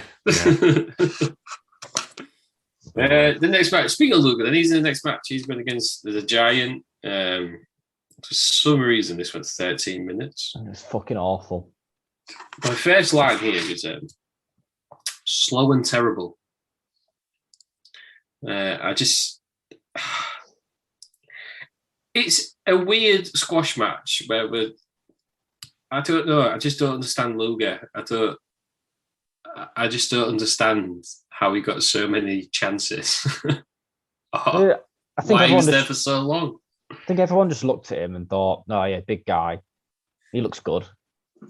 Then obviously he came across the WCW because it was one of those things where WCW wanted to promote that they'd stolen another WWF member.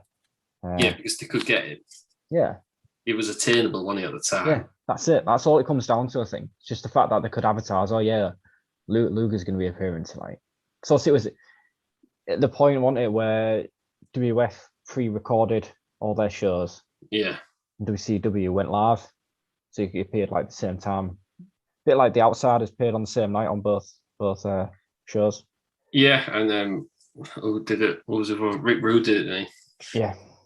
Yeah, I was just reading Lex Luger's like Wikipedia page. First of all, his real name is Lawrence Wendell Full. Not very intimidating name. And he was Pro Wrestling Illustrated's readers' most popular wrestler of the year in 1993. Yeah, you probably should have retired at that point. And after. I can't imagine him ever being anybody's most popular wrestler. Definitely not. He's got no likable traits. No. It's not like, he's a good heel. He's just boring, isn't he? Yeah. Right. Things I did enjoy in this match, though, was the Giant missing a drop kick and then just sort of getting hung up on the ropes. It looks scary. Why is Big Show or the Giant doing drop kicks? Come on. Because he could, couldn't he? Well. He could. I don't know what would have actually happened if he hit the drop kick, but probably killed him. Probably killed Luger. Maybe he should have. No, that was a bit harsh. Wow. But he nearly fell out the ring, and I'd loved it if the Giant fell out the ring. But it just seemed a completely nonsense spot because I don't know. We didn't get a ref bump. Nick Patrick comes out. Luger tries 5 times to do the rack on the Giant. Nick Patrick kicks him in the knee. I wanted a low blow there, and I thought that's what he was gearing up for, but it was just like a little weird chop block instead. Then Sting's in the crowd. Luger racks the Giant. Six comes out again. Third time we've seen Six today, I think. Yeah, it's getting pretty annoying at this point. Just kick out the building when you whatever. Six kicks him. Sting gets in the ring. Couldn't really do out. Sort of has a go at both people. Leaves his bat in the ring and walks off. What's Sting doing here? I think the idea is you don't know which side he's on. It. Yeah. He's whispered sweet nothing in both people's ears. Yeah. He's going for a dark time, isn't he? I don't know. You don't know his side. Eventually, when he comes out on whose side he was, if I was Luger, and Sting's like all of a sudden like, I'm on your side, pal. What the fuck was that?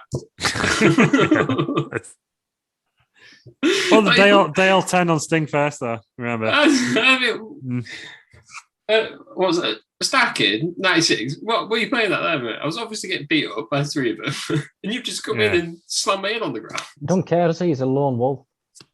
Lone wolf. Yeah. The idea at this point is you don't care about anyone, like just Sting. Yeah, not WCW or NWO. Well, mate, you don't care about anyone. Stay out of it. Mind your own business. If that's what you're going to be like. He's got to show up for work, can he? Yeah, well, he's a wrestler. Clock in, like everyone else, not being booked, Sting. So you don't have to go into the ring, do you? Go on, Karen. Just turn up, got Bischoff in here. Right, nice one. Yeah. Don't say hi to anyone because you don't like anyone. They don't like you. Fair enough. You don't have to be hanging about the bloody rafters, do you? Coming down, ruining matches. I feel like actually you're being very low on the greatest wrestling angle of all time today, and I'm not going to have it anymore. Right? We've got another year of this, so get used to it, please. It's not the greatest wrestling angle of all time. Go on. I will have that. Go on, name one better. Yeah, this is your chance. You have to. You can't just say no and not quote anything else. Yeah, the greatest wrestling angle of all time is Mick Foley's first retirement as Mankind and Cactus Jack, which lasted about a month. Yeah, it was great. Yeah, it was. It was all right. That's what got me into wrestling, I think. That's what got pretty much everyone into wrestling. Yeah, it was the first. That was because it was the first angle on Channel 4, if we're being really honest. But it was good all the same. Wasn't it? Like, sets up there, isn't it? Yeah, it's all right. Best angles of all time. Yeah, I give you that. It was good. So, yeah. But this is better. No, I'd say this is more historic. This changed the game. I'd say a better angle on this is Paul Burchill becoming a pirate. How do you remove people from this? I want Undertaker being the Eggman. Because it wouldn't happen, did it? I mean, if that did happen, it would be great. Undertaker just comes out a fucking egg. I give you that. I'm the Eggman. Fucking Eggman. Maybe that one. That would have if that happened to us, it would have been great, but it didn't. Stone Cold versus McMahon, I would say, is better than this. Yeah, I give you that one. That's your first legitimate shout, I think. But yeah, this, like Lou said, the NWO changed the face of wrestling. Yeah, that was just catching up with this, wasn't it? Really? Yeah. Well, but I don't think this Sting being a weirdo in the NWO was NWO, wasn't it? Sting being a weirdo, the greatest angle of all time. How does it end? Oh yeah. Well, yeah, they fucked at the end. Sting didn't even have a tan. Why was the point when Nick Patrick? Do you know why he didn't have a tag? It's been too long in the fucking rafters. Yeah. It didn't make sense to have a tag, did it, really? It should have been white as hell. It should have been like Sheamus. That would have been better, if anything. So, yeah, I'm yet to see it. It's one of them, innit? Where you're told, you're told this is great. Yeah. But... No, this is complete horseshit again. That's like it's. Well, you'll see. We've got a year for you to I'm see. willing to be moved around. The error of your ways. I don't like anything that they put forward to me. Wow. I liked the formation. I liked that. Bash on the beach. Yeah. 6. I like that. Well, the bit where Sting walked out of War Games. Not a fan. No. Right. Yeah, it was. This match, Luger low blows the Giant, uses the bat. This is the worst ending of any match of history of wrestling. When did Paul White join WWF? It was 98, wasn't it? 99. 99? Yeah. Because it looks like he's on the way out here, doesn't it? No, Ross, they're actually, and I'm not even making this up, they're building him as the next title contender. That's the main event is sold out. Mm-hmm. What, by making him look like an asshole? I'm making him look like an idiot, yeah. Twice in one night. All right. So just a question, all right? So Luger hits Giant in the back of the knee and makes a pin. But the Giant goes fucking flying, doesn't he? He gets hit in the knee. It looks like he'd been hit by a bloody cannonball or something. Back to the back of the knee and he's out unconscious. Yeah. You did hit him on the bonds, wouldn't you? Yes, on the bonds a few times. We used to... Put your hand on it. Do your Triple H. When he's on the back of the knee to get him on the ground. Good. That works out, doesn't it? Yeah. And then when he's on the ground, in the face a few times. Well, no, should have that thing where he's down on his knees, all like, you know what I mean? And he goes to the head at that point. That's it was a better rendering than this. Right. Think of Poke of Doom. At least that was going somewhere. Yeah. What does this do? It's made the Giant look weak. Yeah, the Giant look like an idiot on this pay-per-view. I would have put good money on Luger being the next title contender. No, it's the Giant. Because he's got his shot, hasn't he, from World War III. He has. Right. So he uses it as all that. And it's built up in about 20 minutes' time. So yeah, but not an unsatisfying ending, I thought. Terrible. Yeah. When the match ends 7 minutes before the end of the pay-per-view. Something needs to happen. But yeah, we'll get there. Something needs to happen. Yeah, just made him look like a... There's all... You know, when they were like, oh, the NWO and help him out, they just had Nick Patrick there. You shouldn't need Nick Patrick. It's the Giant. He shouldn't need Nick Patrick's help anyway, should he? No. It basically was his whole beef tonight was like, you didn't help me cheat. So yeah. Well, they did. And you weren't good enough. Yeah, but that was his beef though, wasn't it? Like... yeah, Six comes out in this match. Six comes out, got Nick Patrick. Yeah. Not good enough. Yeah. Yeah, God, you don't want to be 60, yeah, where basically the card says like, well, it's any of the good ones, then fucking 6. What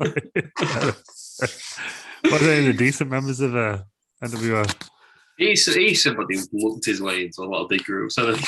He's just mates, funny. Right people, right time. Right. Started his own, like an X Factor. Terrible. Yeah. Greatest thing of all time. Terrible music, yeah. Terrible people, but I guess what do you expect when you two still miss it? Albert, just incredible. Yeah. Just Incredible was in the clique as well, eh? Was he? Yeah. Was Aldo Montoya? Yeah, he was part of the backstage crew, but obviously Vince drew a line somewhere, and it was just incredible. It was just incredible. Yeah, all right. Everyone says Vince is a genius at wrestling. I think that again proves it.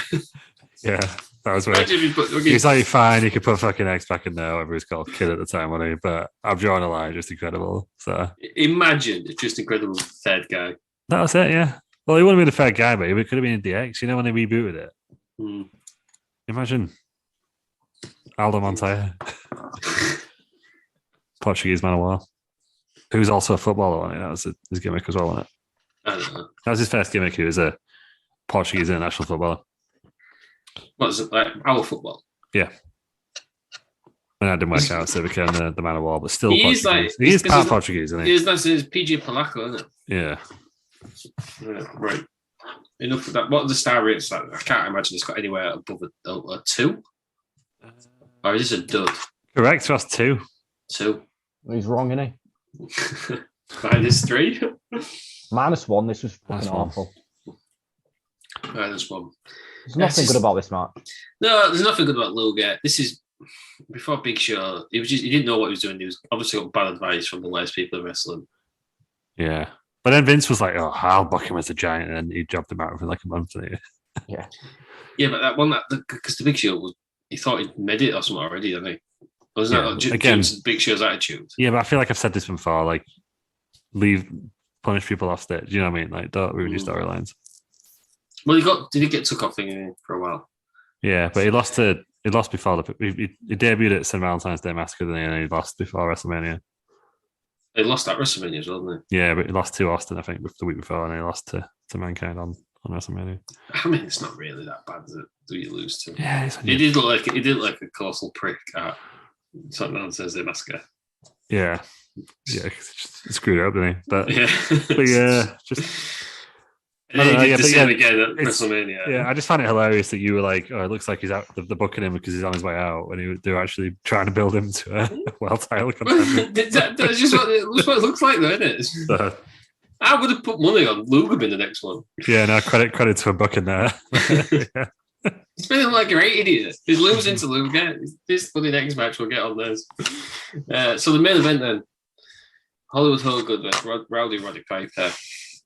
Michael Buffer's out, not serious now, don't you? Oh, yeah. Love that man.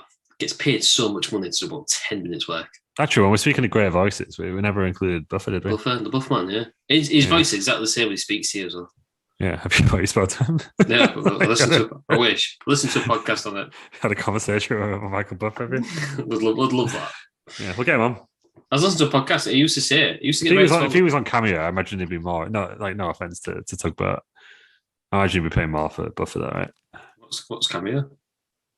Yeah. Obviously, Buffer was just a guest. I mean, Tugboat was just a guest for me. I rang him up. Yeah, that makes sense. Yeah, I don't know what you're talking about. Yeah, Cameo. That's why you pay 2 years my buddy and not my brother. Yeah, because he just knows you so well. Yeah, yeah. Yeah, makes perfect sense. Yeah. He's saying I'm not friends with Tugboat. I think there's reasonable suspicion to say that you are not friends with Tugboat. Yeah. Well, you're dead wrong. Wow. Okay. Well, so I phoned in 2 favours of my 2 mates, Coach and Tugboat, to wish you happy birthday 2 years in a row. I know this is how we respect. Yeah. No, yeah, you're right, Ross. I apologise. Thank you. Yeah. Right then. Buffer is out. About Buffer. Apparently, he used to go to all the WCW parties, and it apparently got really wild when Dennis Rodman was involved. It's like they were the best parties I've been to. They had like a private blow and everything. It just sounded like so. So he used to go to all the WCW parties, but he still took no, because he didn't pay any attention to wrestling at all, did he? No. Like, he's not a wrestling fan, is he? He just didn't happen to just work for the same company. Yeah. Turner. Yeah, interesting. You'd thought he'd become mildly interested, just like through osmosis, wouldn't you? But no, he's been around it. He was still there watching. It was like he got there like an hour before. Got smashed. And left. Yeah. Do you reckon he does that? Just turns up for the main event? Because when he does boxing, he does the main event now, doesn't he? Yeah. Yeah. I still love the fact he did grab him back. It's surreal. Okay. But he used David Diamante as a lot of them. Yeah. I feel real sorry for him. Yeah. Never gets the big shows. David Diamante. I see the guy who grows the bananas. No, it's the guy who's got really, really long dreads. Like down to his feet. Like as I'm like curled up on top of his head. Oh, the bucket tea. Yeah. Yeah. He's a white guy. Interesting. So this match then, Hogan comes out with DiBiase, Miss Elizabeth, and Vincent. I will say about Piper, I found out earlier in the year he'd had hip surgery. You found that out? That might explain a lot. Well, like the entire angle of is your hip okay? And the fact they showed his scar. Yeah, they did show his ass in there. Forgot about that. That's like the fact of build it up throughout. Is his hip ready to go? Yeah, well, I did my own Google and found out it was true. Legitimate hip surgery. Quality wrestling journalism there. It's no Aaron Franklin. So this match, I was going to say that explains a lot, but I'm going to say like. And you know how you need that airport look, as they call it now in the WWE way. Is you got to turn heads at an airport. He just looked like a drunk bloke turning up, didn't he? As I say, you would turn your head if Piper walked past, because there'd be a man shouting outrageous things whilst wearing a kilt. Yeah. I would definitely look at that in that part. Didn't look like a wrestler, did he? No, didn't sound like a wrestler. Didn't have anything to do with wrestling. Didn't wrestle like a wrestler either. No. He uses a belt at one point, and then Giant comes in the ring. He looked like a fool against Lex Luger. Comes in the ring, picks Roddy Piper up. I mean, I know this wasn't planned, but he holds him there for 2 minutes because a fucking fan runs in. Yeah, I didn't realize that was like a thing. I thought, like, what's going on here? Like, referee Randy Anderson though sticks the boots in. I love to see that. What is it with refs and kicking the heads in fans? They get the opportunity to finally join in, don't they? And Hogan had got hold of him, didn't he? He won't let him go. Yeah, because there was one point where Piper just tapped Giant on, like, just keep me up here. You know what I mean? Yeah. Like, so he does for ages while I get rid of that fan. And then Piper bites him.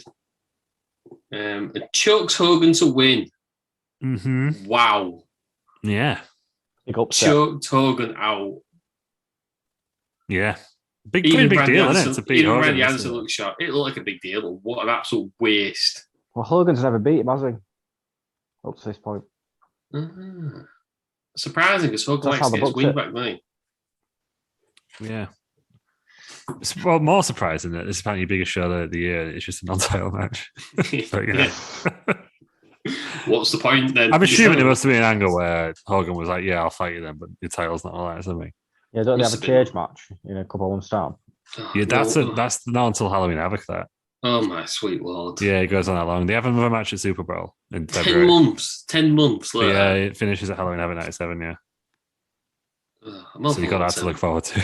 I'm all for long-term booking. Oh, it's not a normal cage match though. It's like a weird Hell in a Cell like thing. Like the one they had before with Flair, where it had like a weird concave roof. Yeah, I think it's that one. Kind of thing. Yeah. What's good? Someone explain this match to me, please. The fan running in, right? I'm surprised they what the show though. And then Shivani mentioned it on commentary. Yeah, that's why I thought it was the angle or something at first. I thought it was going to make a new member of the NWO. Shivani's just like, and he's picked him up for a check. Fans running the ring. I was expecting, because obviously I knew that Sold Out was the Giant was challenging. I thought he was going to turn him during this match, especially when he had Piper up for so long. I was like, he's going to put him down and just like KO punch Hogan, even though that obviously wasn't his repertoire at the time. Yeah, so he doesn't say that because the outside was running. Piper celebrates with his kids, and then the Giant just sort of walks off, all pissed off. Logan runs after him for a bit, then goes back in the ring and pretends he's won. That's such a weird ending. 7 minutes. The match finished 7 minutes earlier. Yeah, it was really odd. I expected something else to happen. If this gets anything other than a dud, I'm shocked and appalled. Well, let's see what Dave said, and then we'll it's got to be dud or minus, because this was absolute dog shit. Dave Meltzer, 1.5 stars. Suppose you don't count the post-match shenanigans. 1.5. Franklin star rating. I enjoyed it. Having said that, I only gave it 2 stars, but I did enjoy it. 2 stars. What parts did you enjoy? I just enjoyed it. Just as a fan, you put yourself back in 1996. Are we in? Still in 1996? So if you put yourself as a fan watching this live, you're just gonna be thinking, "Fucking hell, this is awesome." It was more about the angle, wasn't it? The main event, WCW. Rather than you ain't gonna get your 5-star classics. You ain't getting your Dean Malenkos and your Ultimo Dragons in the main event. Right, good job. You're getting the storylines, aren't you? I mean, was the storyline a bit off? Yeah, sure. It's a good story. You're gonna give me storyline. But the crowd are into this more than anything else, aren't they? So that's where you gotta go. Too much into it. Stay out the ring. Yeah, I mean that guy. Yeah. He was not fairly as well, wasn't he? Come on, pal. Oh, you just didn't want to see just Piper lose. Yeah. Like I've said this multiple times. I'm gonna say it again. Heel NWO Hogan is my favourite era of Hogan. Oh no. Yeah. No. Face 95 Hogan. He's just such a good heel. Yeah. It was like a rebirth on it. You do realise, I just think he seems to be absolutely loving it. Well, you would do, wouldn't you? Yeah, I didn't think this match was offensive because, to be honest, I'm not gonna lie, and you probably can tell by my lack of in-depth analysis that I was struggling to get into this pay-per-view. But I was pretty into the main event. So you gotta give it like high marks for that, right? That's it's what not you want. It's not one to watch again, is it? No, which would surprise me, given it was like a Starrcade, and yeah. I just don't like Roddy Piper. This is my introduction to Rowdy Roddy Piper, and I just can't see any redeeming qualities in him. Well, maybe you need to watch Legends House. Well, look, was he an angry old man again? Like it was in his promo earlier. Yeah. Just a grumpy old git. I just think go back to doing that film where you are the fertile person in the world. Children, man. Yeah. No. Coming up to Frogtown or something. Welcome to Frogtown. Welcome to Frogtown. Yeah. Has anybody watched that yet? No, but I nearly called it Welcome to Flavortown, so you said Frogtown. I was like, Guy Fieri.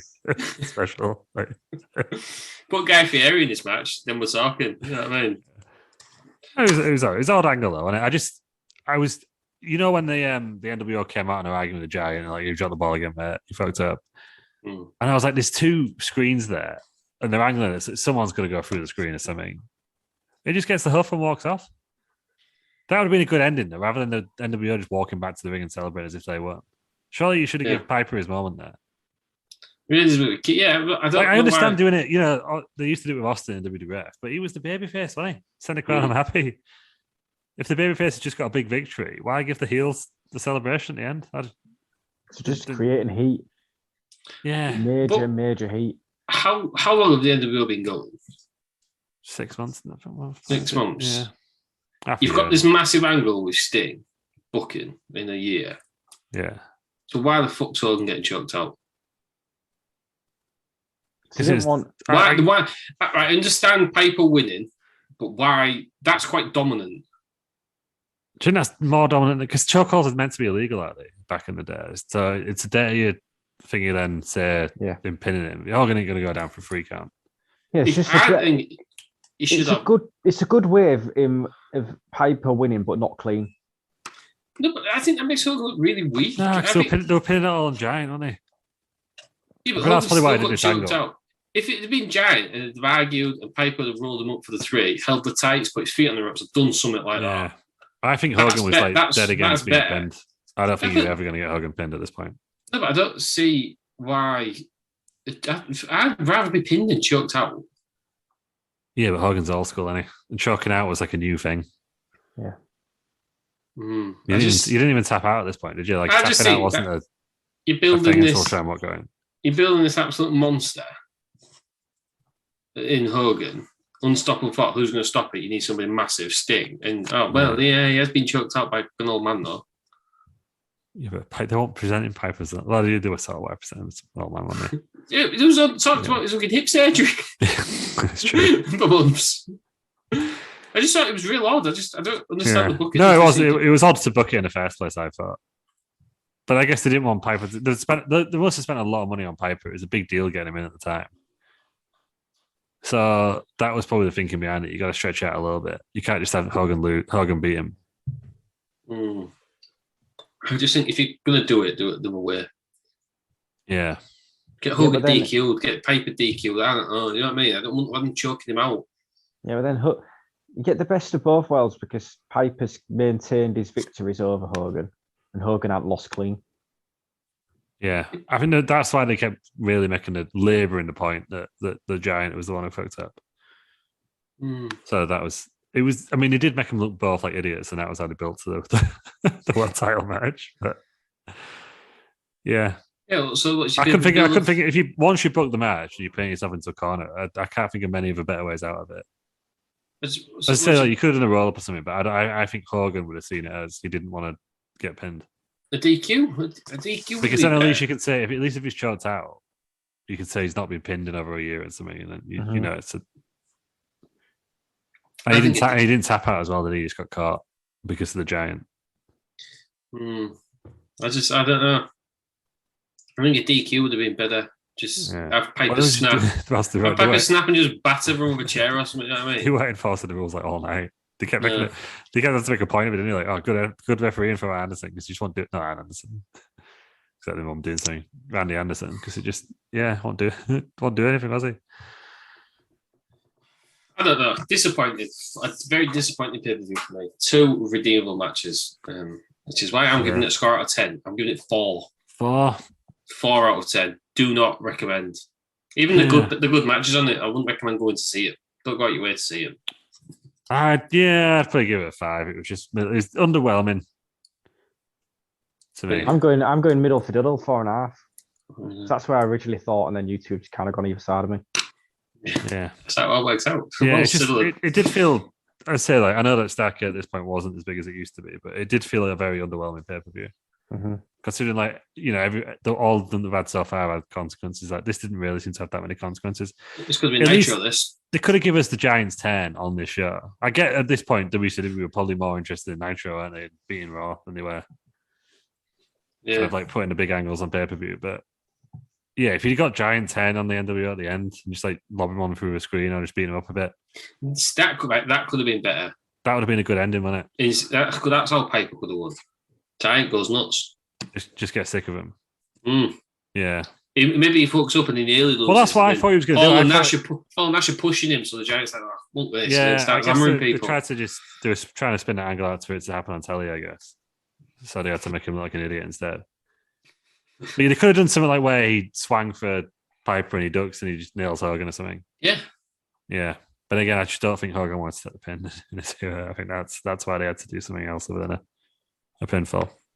Yeah. Giant could have got upset and beat down Piper, and then Piper wins by DQ. Therefore, Hogan's lost. Piper's still got his 100% record of Hogan. Yeah. You know what I mean? Yeah. Not as good as something like that. I just think you've made Hogan look weak. So you build up for the next pay-per-view, which we'll probably do in January, is, oh, look at this clown who just lost to Luger and then messed up the main event. Probably. Of course we're doing that in January. No, but that's your main event, isn't it? Yeah. Giant, who was a moron, against Hogan who's just been choked up by an old man with a bad hip. Well, probably why Soul Out didn't do very well. Pay $50 for Sold Out. Yeah. Can't visit that one, can you? You got some selling points. Right then, that's been Starrcade. Disappointing. Yeah. Underwhelming, I would say. We'll have to do some older Starrcades. Yeah, and we'll have to revisit 97 next year just to finish this off. Yeah, gosh. I don't want to go to October watching Piper and Hogan. We're not going to go to October. We're going to go right through to December. So don't worry about it. I don't want to do it. We're going through to 2026 when we'll finally cover WCW then. The whole of WCW. Yeah. I thought you'd have done it this year. Is it not 20 years this year? Yeah, but we missed it, didn't we? So we'll do.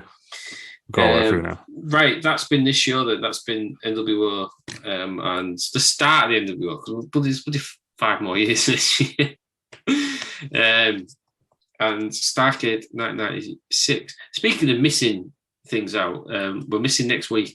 There'll be no podcast next week. That is true. Because it's Christmas. Come on, we've all got a life, and you should be with your family instead of listening to us. Listen to an old show if you're that. Or listen to Lew. What can you do? Cultaholic. Yeah, listen to the. Yeah, I was on. No, I was just straight up Cultaholic on the Nitro review. Right, yeah. So go back and listen to that the day after the greatest pay-per-view of all time, Halloween Havoc 95. Cover it with listen to that on Wednesday. Tom and Sam. And I had a bloody great time doing it as well. You know, you're thinking of having a great day. Yeah. Good time had by all. Yeah. Like what you say, sound like they had a good time. Well, join us in the new year. So what day will it be? What day will it come out on? Need a calendar. It's the 5th of January. The 5th of January for the Wrestling Around New Year Spectacular. We're starting the new year off with a bang. St. Peters may or may not be here. Depends if we decide to hire him back, because quite honestly, what he did on the Wrestling Around Wrestling Federation, I'm still not. Shocking. Yeah, I can't forgive him for doing it. It's pointless because we won anyhow, but that's it. Get on board. The lads. Couldn't have the Vince's win, could we? No. Wrestling Around Wrestling Federation. So we're doing a New Year Spectacular. So that'll be on the 5th. So our next show will be the 5th. So you've got a 2-week break from us. It's Christmas, so yeah, enjoy Christmas. And there's a pay-per-view in between it, so watch day one. Day one? Oh, well, will we have the news on the 3rd? No. Will we not? I can't remember recording. Recording after Monday. No, we're doing it on a. We'll figure that out after. So we'll figure it out. But Tim's the news. I wouldn't be surprised if it's there or not. Figure it out. Right then. Thanks for joining us, Aaron. Where can we find you on the old social medias? I'm FranklinStar91 on all your social medias. Lew, where can we find you? At Lew Markham. At the wonderful Lew. No, I should look for the wonderful Lew Markham. Just look for at Lew Markham, but there I am. And you're on. How long does it stay up for on their podcast feed? Forever? I think forever. Yeah. Can we get that on ours? Are we allowed? No, not the podcast. No. Are we allowed the straight to hell? We'll find out. Yeah. Maybe that was yeah. Right, I'm at the Wrestling on Twitter. You can find us all at Wrestle Around. We're wrestling around everywhere. It's cool Wrestle Around. You can find us. More importantly, join us tonight for the Christmas special. So we're having the Christmas special on the Wrestling Around Wrestling Federation. Oh, bloody hell, at 7:30, Ross. Yeah. Well, are you going to give us any spoilers? Have we got anything planned? Well, yeah, there's the I can make a few match announcements actually that obviously I'd already made on the news podcast that we did earlier. But the main event obviously is the BMG Big Man will be defending his Wrestling Around Wrestling Federation Championship against Santa Claus. The Big Bad Wolf, he's going to be defending his Henchman Championship against the Christmas-related Henchman. That's all I'm going to tell you. Christ. And the Head Business are actually going 2-on-2 for the Tag Team Championships against the Shepherds. Very Christmassy then. Christmassy very Christmassy indeed. I can't wait to see the arena. Oh, not just you wait. So there we go. Right then, that's been everything. Thank you for joining us, Aaron. Thank you very much. Thank you for joining us, Lew. Thank you. Thank you for joining us, friend of the show, Fred Ottman. Forgot I was still this episode. Yeah. And thank you, everybody, for listening. And join us in 2 weeks for a brand new Wrestling Around New Year Spectacular.